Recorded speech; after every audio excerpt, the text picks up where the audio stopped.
Hi viewers, இன்றைக்கி நான் Koyambedu market போயிருந்தேன். கொஞ்சம் வெஜிடபிள்ஸ் எல்லாம் வாங்கிட்டு வரலான்னு. ஏன்னா ஒன்றுமே இல்லை சமைக்கிறதுக்கு. ஸோ வாங்கிட்டு வரலான்னு போனேன். நம்ம வீட்டு பக்கத்தில் வாங்கினோன்னா இதெல்லாம் டபுள் மடங்காக இருக்கும் கேஷு.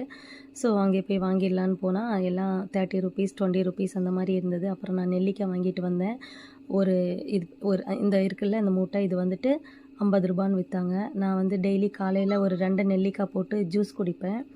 அது ரொம்ப ஹெல்த்தியாக இருக்கும் அப்படின்ட்டு. அப்புறம் தக்காளி, உருளைக்கிழங்கு எல்லாத்துலேயுமே ஒரு கிலோ வாங்கிட்டு வந்தேன். சின்ன வெங்காயம் 2.5 கிலோ 100 ரூபான்னு போட்டிருந்தாங்க. அதையும் வாங்கிட்டு வந்தேன். இது வந்து காட்டு நெல்லிக்காய். நாங்கள்லாம் சின்ன வயசில் இருக்கும்போது இந்த நெல்லிக்காய் தான் கிடைக்கும். அது ரொம்ப ஹெல்த்தியான ஒரு நெல்லிக்காய். ஆனால் நான் வாங்கலை. நான் ஜஸ்ட்டு பார்த்துட்டு வச்சுட்டேன். அப்புறம் லெமன் வந்து நிறைய செக்ஷன் இருக்கும். நம்ம ஏதோ பார்க்குற ஒரு லெமன் வாங்கிட்டு வருவோம். ஆனால் இங்கே இப்படி வரிசையாக பிரித்து வச்சுருப்பாங்க. இது ஒரு சைஸ், அது ஒரு சைஸ் அப்படின்னு. அப்புறம் நான் வந்துட்டு அதில் இருந்த ஒரு சின்ன மூட்டையை வாங்கினேன். அது 20 ரூபான்னு கொடுத்தாங்க. நான் அந்த நெல்லிக்காய் ஜூஸ் போடும்போது அதில் 2 லெமன் புழிஞ்சு குடிப்பேன். ரொம்ப ஹெல்த்தியாக இருக்கும் அதனால். அப்புறம் இஞ்சி எல்லாம் வாங்கிட்டு வந்தேன். கிலோ 60 அப்படின்னு இருந்துச்சு. அப்புறம் இந்த கூடையெல்லாம் நம்ம ஊர் சைடில் தான் கிடைக்கும். உங்களுக்கு வேணும்னா கோயம்பேடில் பாருங்கள், அங்கே இருக்குது. உங்களுக்கு தேவையான அதை வாங்கிக்கலாம், அந்த கூடையை வாங்கிக்கலாம்.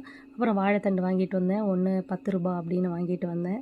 அப்புறம் 2 சைடு இப்படி அழகாக அடுக்கி வச்சுருப்பாங்க. வெஜிடபிள் நம்ம எது வேணாலும் வாங்கலாம்.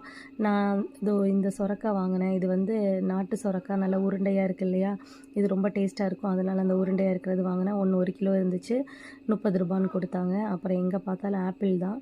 ஆப்பிளும் 1 கிலோ வாங்கிட்டு வந்தேன். 100 ருபீஸ்னு விற்றாங்க. அப்புறம் தேங்காய் வாங்கிட்டு வந்தேன். தேங்காய் கிலோ வந்து 70 ரூபான்னு விற்றாங்க. 5 கிலோ வாங்கிட்டு வந்தேன். அவ்வளோதான்.